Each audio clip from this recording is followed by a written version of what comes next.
You've done the planks. Every trainer says core fixes this, then you turn fast and grab the counter. But here's what nobody tells you. Core only trains one of 3 balance systems. So if core strength isn't protecting you, what actually is? Stay and you'll know which one. I'm Atlas Reed. Subscribe. You belong here. Point 1. Every week I hear from a man who's spent 6 months doing planks and dead bugs, feels his core is finally strong for the first time in years. And he still catches himself grabbing the counter when he spins too fast toward the stove. That contradiction used to confuse me too, until I understood where it actually comes from. I watched a man stronger than almost anyone I've ever known, my own father, go down on a bathroom floor reaching for a towel rail that wasn't there. He wasn't weak. He'd been physically powerful his entire life. Strength wasn't the problem in that bathroom, and it isn't the problem for the man doing his planks either. Here's the piece almost nobody explains. Balance isn't run by your muscles alone. It's built from 3 separate systems working together. What your inner ear senses, what your eyes track, and what your muscles and joints report back to your brain. Core strength feeds exactly one of those 3. Picture a 3-legged stool. You can sand and reinforce one leg until it's the strongest thing in the room. The stool still tips if the other 2 are wobbling. And most men over 60 have spent every hour of gym time on that one leg, simply because it's the one every fitness channel already talks about. If core strength is just one leg of that stool, what's actually holding up the other 2? Point 2. The other 2 legs are your vestibular system, the inner ear, and your visual system, the way your eyes track a moving world and feed that information into your next step. Both decline quietly with age on their own timeline, whether or not you've ever touched a plank. Neither one shows up on a scale or in a mirror, which is exactly why they're so easy to ignore until the day they're needed. And there's a reason this matters more than most men realize. Muscle itself doesn't hold steady after 60 either. The research puts typical loss at 3 to 8% per decade after your peak, and that rate speeds up once you're past 60, not slows down. Balance doesn't fail all at once. It fails one system at a time, quietly. Vision, the inner ear, the muscles, until one ordinary afternoon asks for more than what's left. So here's the honest answer to the question in the title. Does core strength improve balance? Yes, but only when it's paired with training that also targets those other 2 systems directly. Programs that combine strength work with balance-specific drills show fall reduction in the range of 20 to 45% in published trials. Core work alone was never in that data. Combined work is. So what does that combination actually look like, laid out in order that makes sense for a body over 60? Point 3. Most men who try to build this themselves end up doing it backwards. Balance drills randomly pulled from a search result, strength work with no connection to how the balance piece plugs in, no real progression from week 1 to week 8. It's not that the individual exercises are wrong. It's that sequence matters as much as content.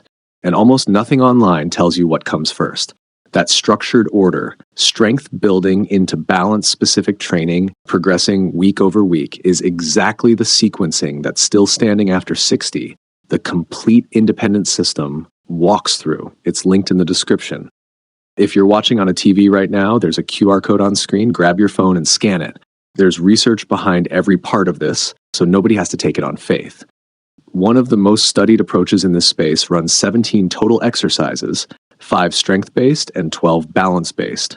And trials built around that kind of split have shown fall reduction in the 23 to 40% range, closer to 39% in trials that look specifically at men. That's not a small number. That's the difference between a normal decade and a decade spent relearning how to walk after a hip fracture. So strength plus sequence balance work covers 2 of the 3 legs. What handles the third? Point 4.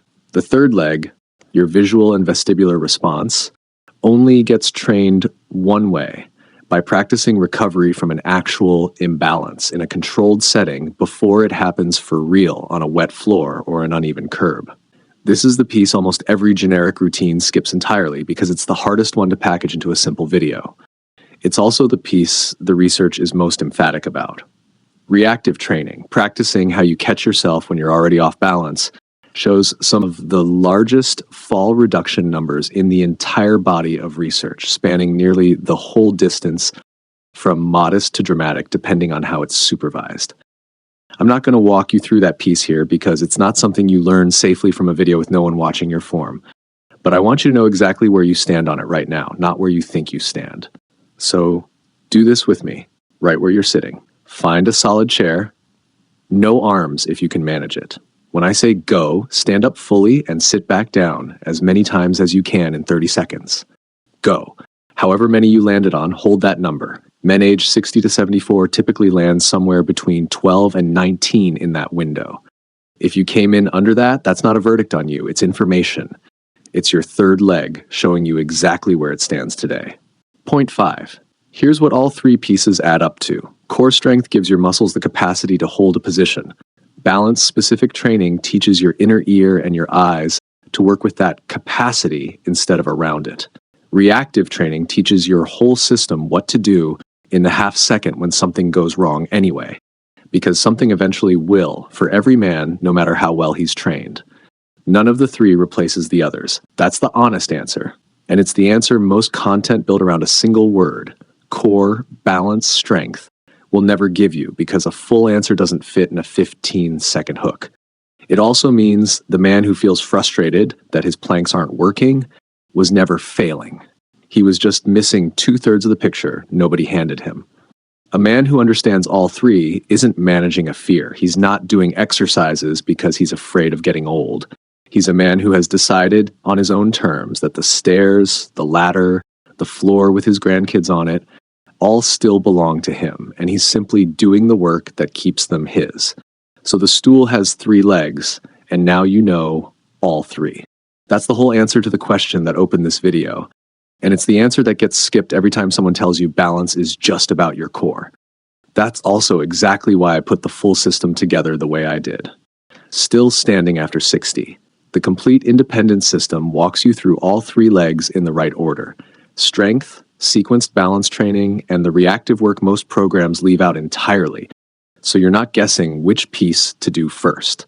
It's linked in the description, or scan the QR code on screen right now. Muscle loss and balance decline don't pause while you decide when to start. They compound quietly, year over year, and the earlier you address all 3 systems, the less ground you have to make up later. If this is the kind of training intelligence you want every week, subscribe. We put out videos weekly, and every one is built for men serious about staying independent. I'm Atlas Reed. Keep doing the work.